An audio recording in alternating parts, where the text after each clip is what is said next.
Captain, we have detected a fire in the cargo hold. The fire alarm has been triggered and the crew is responding. The fire suppression system is engaged, but we need immediate action to contain the situation.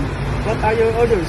Understood. Alert all crew members to their emergency situation. Deploy the fire response team with fire extinguisher and breathing apparatus. Keep me update on the fire situation. All team members, proceed to the cargo hold now. Wear protective gear and use fire extinguishers as needed. Everyone else, follow emergency protocols and stand by for further instructions.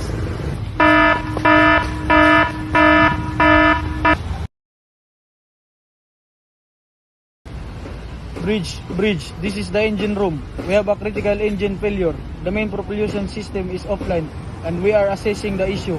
Due to the storm, repairs may take longer. We will report every 10 minutes with updates. Captain speaking. Understood.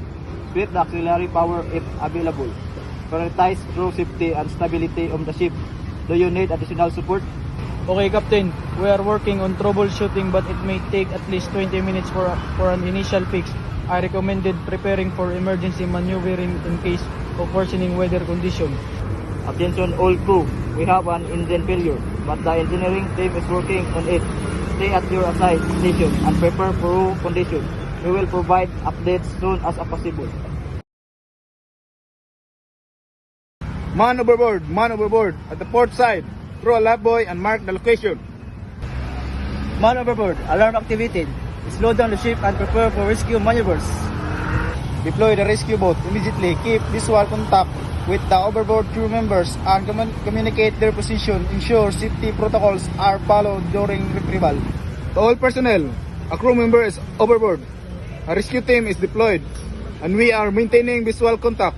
Please remain at your station and stand by for updates. How did sincerity influence your teammate crisis response? Encourage clear, direct communication, ensuring everyone understood the urgency of the situation.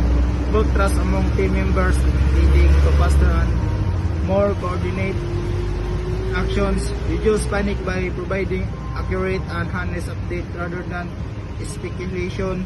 Help leadership make well-informed decisions based on factual reports. Okay, what challenges did you face in making honest and immediate decisions? Balancing the need for quick action with providing accurate information, overcoming fear of investigation and reporting bad news, engine failure or the fire severity, managing emotions while staying professional under pressure, ensuring all team members remain truthful without exaggerating or downplaying the situation. Okay, how can clear and truthful communication improve crisis management? Prevent misinformation, allowing teams to focus on effective solution. Strengthens teamwork by fostering transparency and mutual support.